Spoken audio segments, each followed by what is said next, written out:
where water once moved, life may have left a signature.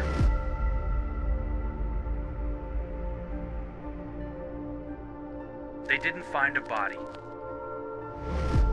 They may have found a trace. Sealed, cataloged, waiting.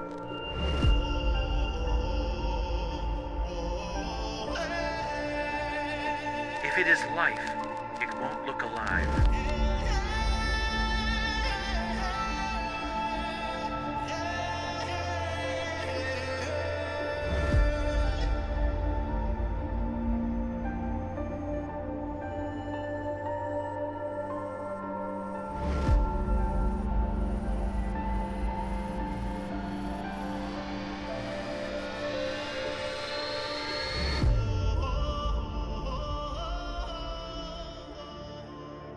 What if the greatest discovery in human history is not in the future? What if it is already waiting? Not in a secret laboratory, not beneath the ocean, not hidden in the signal from a distant star, but on Mars, inside a small sealed tube covered in dust, lying on a cold, silent world.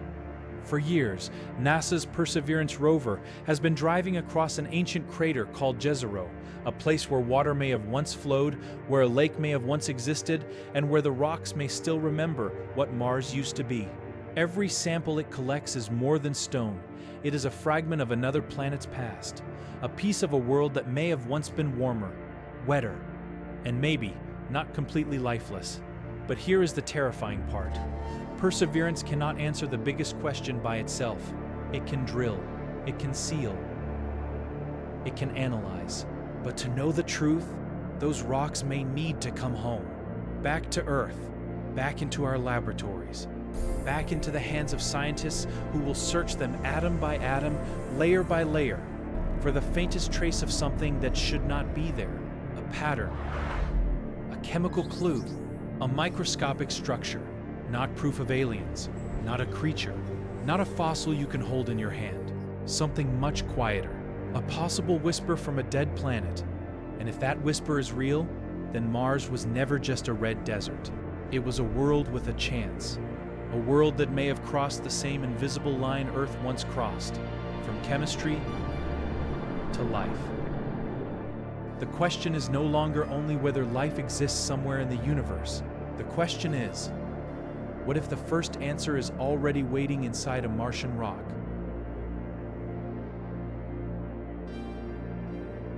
Jezero Crater looks dead now. A frozen bowl of dust, rock, and silence. But from orbit, it tells a different story. Inside this crater, scientists saw the shape of an ancient river delta, the kind of place where water once may have flowed into a lake, slowed down, and left behind layers of mud, minerals, and secrets. On Earth, places like this can preserve traces of life for billions of years. Not bones, not creatures, just tiny chemical fingerprints locked inside stone. That is why Perseverance came here, not to search randomly, but to follow the memory of water. Because if Mars ever had life, even something microscopic, Jezero is one of the places where the planet may have buried the evidence. And now, we are digging through the graveyard of an ancient lake.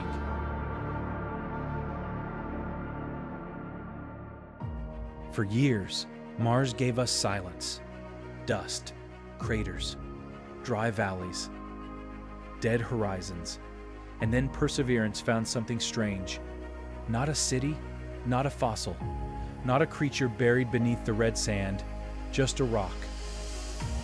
A reddish stone in Jezero Crater, found in an ancient river channel, a place where water may have once moved through the Martian surface. NASA called it Cheyava Falls. And inside that rock, the rover saw patterns that did not look ordinary. Scientists called them leopard spots. On Earth, patterns like these can sometimes be linked to reactions involving microbes. Not always, not automatically, but sometimes. And that is what made this rock different. Because Perseverance was not looking for aliens, it was looking for something far quieter, a possible biosignature, a chemical clue that may point to ancient life, or to a strange non-living process we do not fully understand yet. It is not proof. But it is not nothing. It sits in the dark space between certainty and mystery. The kind of finding that forces scientists to slow down, to choose every word carefully. Because if they say too much, they create a myth. But if they say too little, they may hide one of the most important clues ever found on another world. The rock also showed signs of water, organic compounds, minerals, a history written in chemistry. And somewhere inside that history, there may be a question Mars has kept buried for billions of years. Did life ever begin here, even for a moment? Even as something microscopic? Even as a fragile spark in mud, water, and stone? Perseverance can see the clues. It can measure them. It can photograph them. It can seal them inside a sample tube. But it cannot give us the final answer, because some truths are too small, too complex, and too important to solve from millions of kilometers away. This sample needs Earth. It needs our most powerful laboratories. It needs instruments that can look deeper than a rover ever could, atom by atom, layer by layer, until the rock gives up its secret. And if Cheyava Falls is only chemistry, then we learn how a dead planet can imitate life. But if it is something more, then one small Martian rock may become the first real evidence that Earth was never the only world where life tried to begin.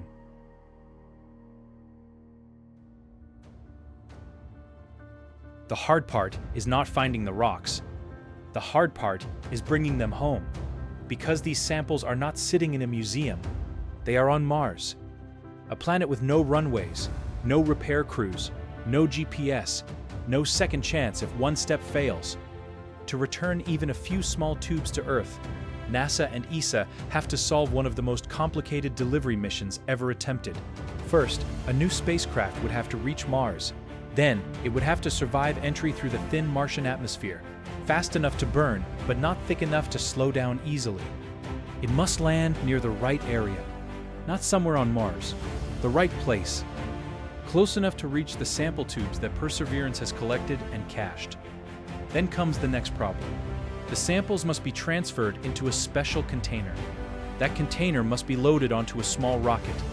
And that rocket, the Mars Ascent Vehicle, would attempt something no rocket has ever done before: launch from the surface of another planet, not from Earth, not from a launch pad surrounded by engineers, from Mars, a cold, dusty, hostile world millions of kilometers away. If it works, the rocket would carry the sample container into orbit around Mars. But even then, the mission is not finished, because now a spacecraft has to find that small container in Martian orbit, a tiny target moving through space around another planet.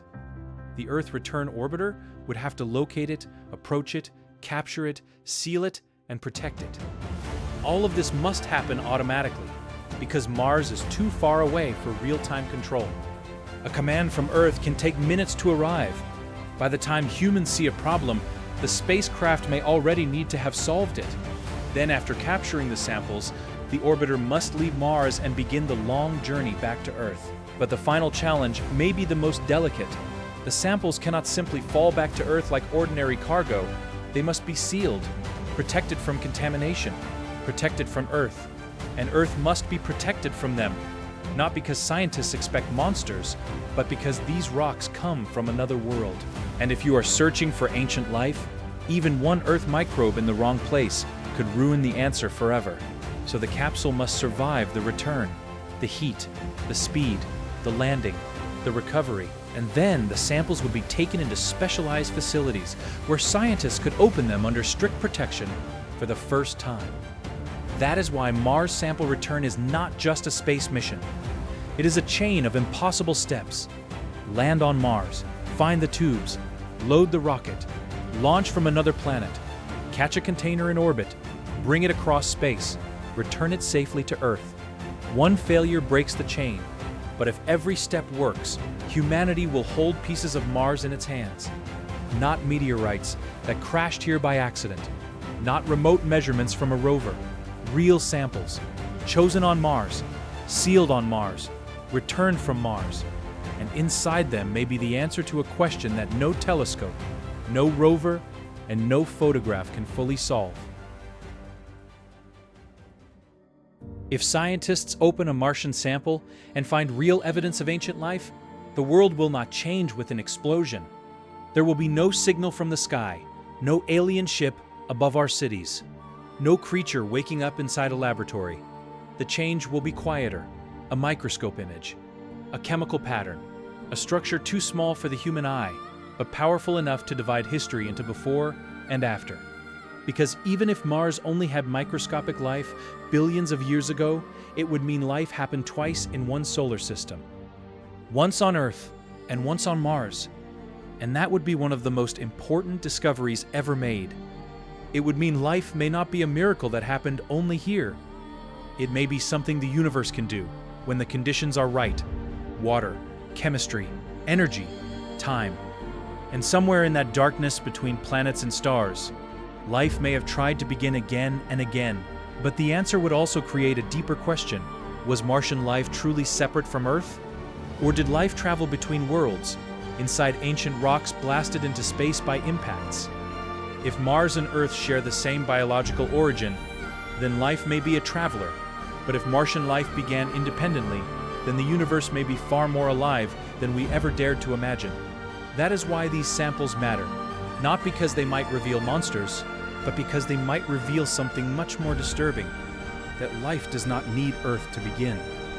And if life once started on a cold red planet, then maybe Earth was never special because it was alone. Maybe Earth was special because it survived. Mars may have lost its rivers, its atmosphere, its chance.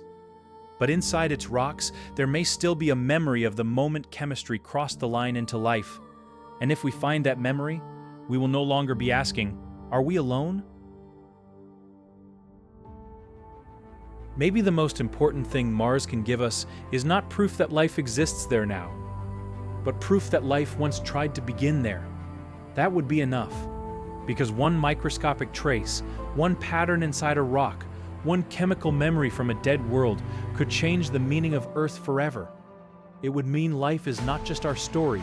It may be a process, a possibility, something the universe can attempt when water, chemistry, energy, and time meet in the right place. Mars may have failed to survive, but if life once started there, then Earth was never special because it was alone. Earth was special because it endured. And somewhere inside those sealed Martian samples, there may be a message billions of years old. Life may not belong to one world. It may belong to the universe.